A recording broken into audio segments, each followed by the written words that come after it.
Praise the lord. ప్రియమైన సహోదరులందరికీ mirror of Christ తరపు నుంచి శుభాలు.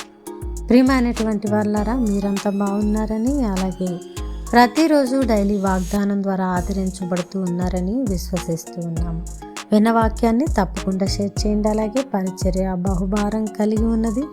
టీవీ పరిచర్య కొనసాగిస్తూ ఉన్నాం. సహకరించి దైవ సువార్త వ్యాప్తిలో మీ వంతుగా సహకారులుగా ఉండాలని తెలియపరుస్తున్నాం. మరి ఈరోజు దేవుడు మనతో మాట్లాడుతున్న బలమైన వాగ్దానాన్ని ధ్యానం చేసి మన జీవితంలో పెట్టుకొని ఫలించే వారముగా ఉందాం. మీకా గ్రంథము 7వ అధ్యాయము 8వ వచనము.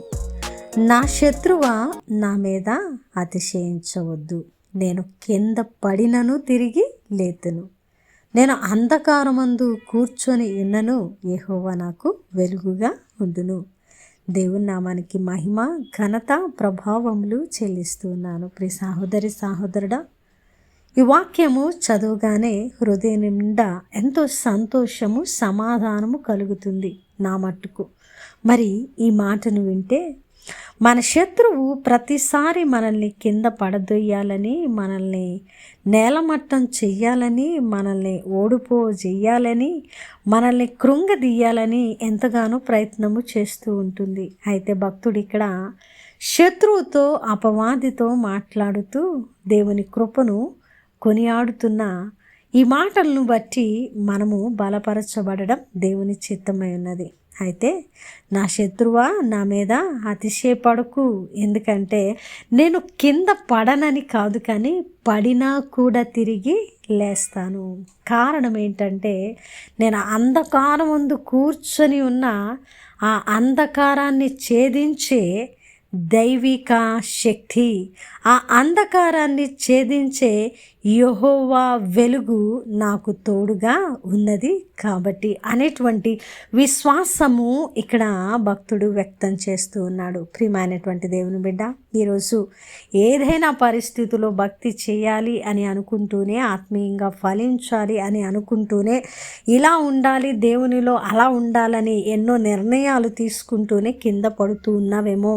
ఒకవేళ సమస్యలు, కష్టాలు, ఇరుకులు, ఇబ్బందుల్లో క్రింద పడుతూ ఉన్నావేమో, అయితే కూడా దిగులు పడవద్దు. నీ అపవాది అయిన శత్రువు ముందు ఒక సవాలు విసురు. ఏంటో తెలుసా?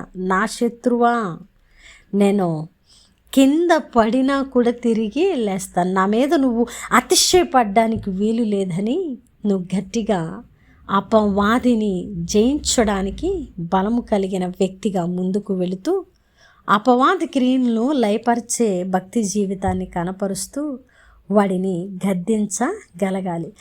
నా శత్రువా, నీకు నా మీద అతిశయము ఉండడానికి వీలు లేదు. ఎందుకంటే నేను కింద పడినా సరే తిరిగి లేస్తాను. నేను ఒకవేళ అంధకారపు వంటి పరిస్థితిలో వెళుతూ ఉన్నా కూడా యెహోవా వెలుగు నాకు తోడుగా ఉంటుంది. కాబట్టి ప్రతి అంధకారము ఛేదించే వెలుగు శక్తిమంతుడైన దేవుడు మరి నాతో ఉన్నాడని నువ్వు చెప్పగలిగిన వ్యక్తిగా ఉంటే తప్పకుండా ఈ వాగ్దానము నీ పట్ల నెరవేర్చబడుతూ ఉన్నది. ప్రియ సహోదరుడా, మనం ఎన్నో మారులు, ఎన్నో సందర్భాలలో, కష్టాలలో, నష్టాలలో, ఆత్మీయ జీవితాలలో కింద పడుతూ లేస్తూ ఉన్నాం. అయితే మనము ఎక్కడా కూడా పడిపోయినట్లుగానే ఉన్నవారము కాదు. ఎందుకంటే ఆయన మనతో ఉన్నాడు, ఆయన వెలుగు మనతో ఉన్నది, ఆయన కృప మనతో ఉన్నది, ఆయన నడిపింపు మన మీద ఉన్నది. కాబట్టి మనం కింద పడినా సరే తిరిగి లేస్తామనే మరి విశ్వాసం మనకుంటే తప్పకుండా అపవాది క్రియలను జయించి మనము మునుముందుకు కొనసాగే వారంగా ఉంటాం. వినవాక్యము ఫలింపు కొరకు ప్రార్థన.